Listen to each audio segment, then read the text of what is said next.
आणि आता पुणे जिल्ह्यातल्या टॉप 9 बातम्या।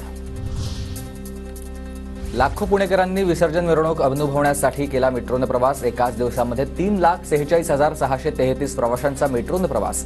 पुणे मेट्रोला 54,92,412 रुपयांचे उत्पन्न। गणेशोत्सव निवडणुकीच्या काळामध्ये एसटीच्या उत्पन्नावर परिणाम। काही रस्ते बंद असल्याने 30 ते 40% प्रवासी संख्येमध्ये घट। पिंपरी शहरामधील पाणीपुरवठा आज विस्कळीत, तर शुक्रवारी अपुरा आणि कमी दाबाने पाणीपुरवठा होणार। भोसरी सबस्टेशनच्या दुरुस्तीचे काम। मराठी भाषिकांच्या बोलींची वैशिष्ट्ये सर्वेक्षणाच्या माध्यमातून अभ्यासली जाणार। महाराष्ट्रालगतच्या 4 राज्यांमध्ये राज्य मराठी विकास संस्था आणि डेक्कन कॉलेज सर्वेक्षण करणार। पुण्यात गणेशोत्सवाच्या काळामध्ये 7,06,478 किलो निर्माल्य गोळा झालेला आहे, तर विसर्जनाच्या मार्गावर 167 टन कचरा, 3.5 टन चपला आणि बुटांचा समावेश।